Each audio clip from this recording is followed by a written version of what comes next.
What's up, soldiers? Chris here, caribbeanpot.com. Yes, we're outdoor today with live and direct on top wood fire. So you're seeing all that smoke and everything. Hopefully it's a curry duck. Stay tuned. You're gonna want to come and check out this recipe. So it's smelling good out here, boy.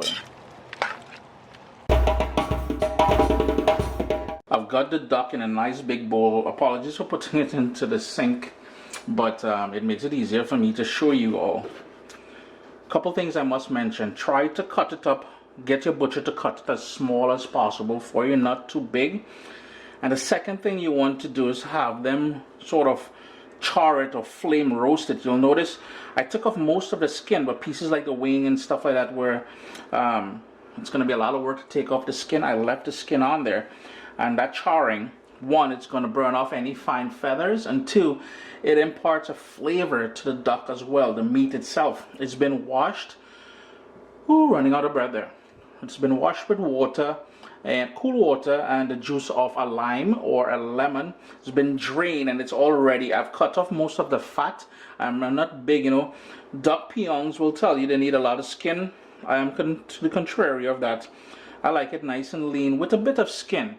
But what we do want to do is add a lot of flavor to the marinating process. So the very first thing we're going to do, yes, it looks like a lot of salt, but it is needed. We've got salt in there, Caribbean green seasoning, and I have a recipe for that on caribbeanpot.com as well as on my secondary channel, Food FAQ. In there is thyme, it's greens, well, scallions. What else do I have in there? Garlic, seasoning peppers, and all those things like that. You can tailor to your own liking. You want a good dose of black pepper in there as well.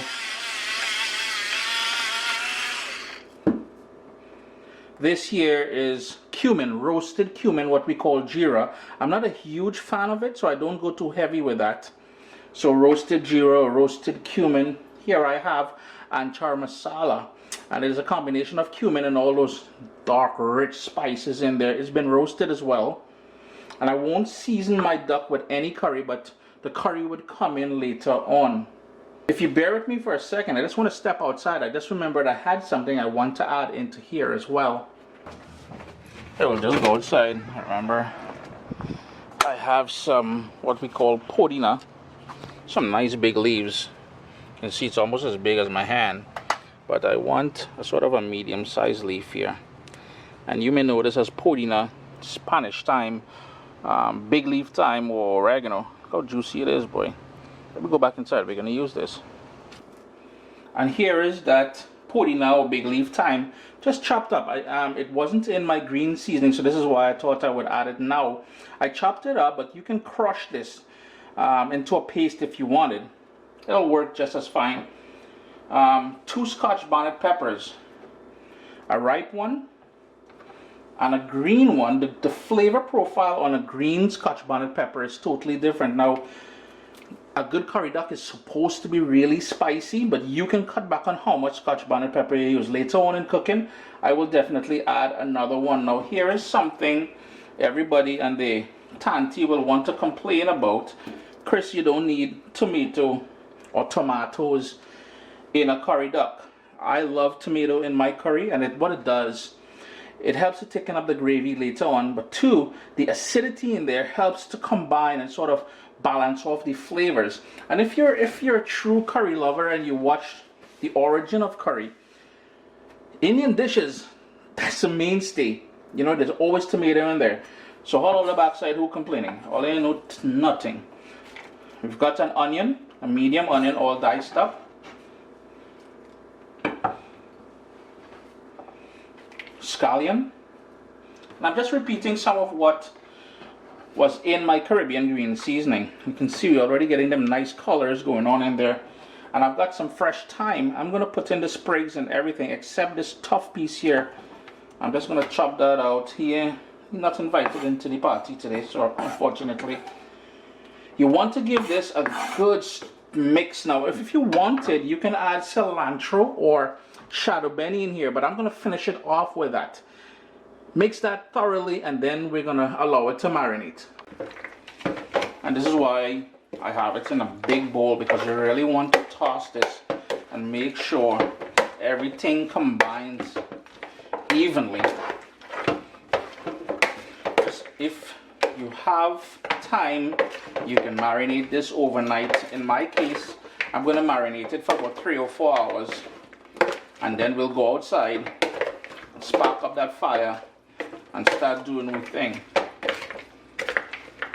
If you guys are following me on Instagram, you and I just spoke about this. I'm using, you would have seen this in many of my videos, it's a wood burning stove. And one of the things about, and this is what's different about this recipe, as far as the method of cooking, we'll be using an outdoor flame. And the smoke and that heat and everything else will give this curry duck a totally different flavor than the one we cooked on the stove top, than the one I cooked in the oven. And if you're wondering how I'm controlling the heat on this, it's not as easy as you'd think. It's not like turning up or down the stove. I'm venting it here with this opening here, so I'm leaving that slightly ajar so it can breathe. And then here, the more oxygen, the more I open up the door, this part here, the bigger the flame will get, because the more oxygen I feed it, the bigger the flame will get. So I'm controlling the heat using those two things. I've got here half of a small onion and about 4 tablespoons of vegetable oil. And this is how we're going to start the curry, as I usually start my curry. I do things a little bit different than most people, but my results are outstanding. The onion has taken on some color, so this is where we're going to go in with a big bunch of garlic. And that is about 8 cloves of garlic. I just smashed. Now here is where I'm going to add my curry powder. And this is my own blend that I make. You need about 4 tablespoons to really, it's a lot of duck meat. All the ingredients I use here today will be listed down in the description of the video, but I assure you, you need quite a bit of curry. You will notice I'm using bold flavors with the duck because it does take on bold flavors as well. Got a nice color happening here with the curry. It's toasted up nicely, so all of the rawness of that curry is gone now. And here's where we're going to start adding the seasoned pieces of duck to the pot. Adding half, and then I'm just going to give it a quick stir. And that process there is called chunky. We chunky the duck in there. Then I'm going to go in with the rest of it. Then you really want to give that a good stir. We want to coat all the pieces of that duck with that curry base that we created there.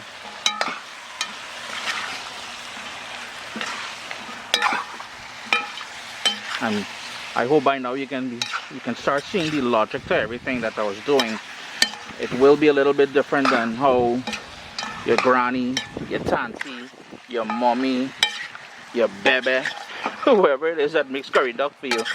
But at the end, I assure you, you're getting a wicked curry duck here from Chris. I've stirred it thoroughly, so the next step now is to put that lid on there and let that go for about 10-15 minutes or so to sprout up its own juices.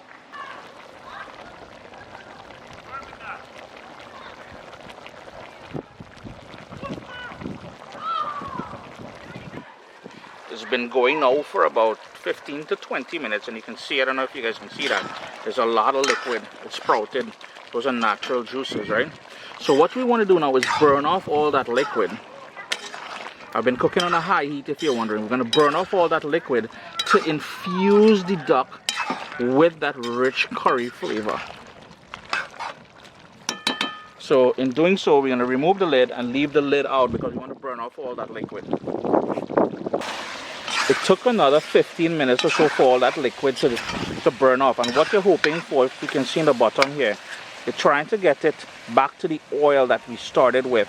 And one of the things I wanted to mention is at the start, you would have seen me use a fair amount of vegetable oil. And if you recall, I said we remove most of the fat. Duck can be pretty fatty. So we removed all the fat, so don't worry too much about how much oil we use there.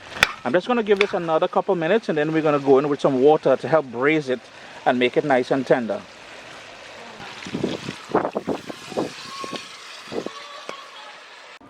As you can tell, I have the lid on because we wanted to bring that up to a boil.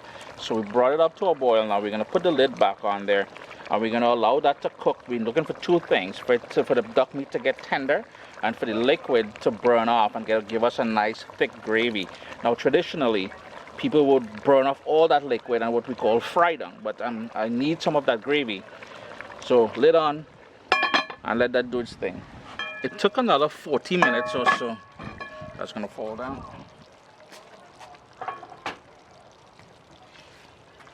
To finish cooking to the sort of tenderness that I like. I tasted it for salt, so taste for salt and adjust it. You'll notice I've got a nice thick gravy going on here as well too. So we're all done. At this point we can take out the sprigs of thyme and toss that out. Before I move it off the fire, I like to go in with a big bunch of cilantro. And I also like going in with another scotch bonnet pepper all cut up. I like it spicy. You obviously don't have to do that. Give that a quick stir now, and you're done. Chris here, caribbeanpot.com. Always a pleasure to have you in the kitchen here with me. We were outside. We did that sort of outside take on curry duck. I'm going to move it off the stove now because it's just going to continue cooking down and getting rid of that gravy I worked so hard to achieve. Always a pleasure to have you guys here in the kitchen with me. Remember to join me on Thursday for Recipe Chit Chat. My little baby is here. We've got cookbooks, guys. WestIndianFoodCompany.com. Get your copy today.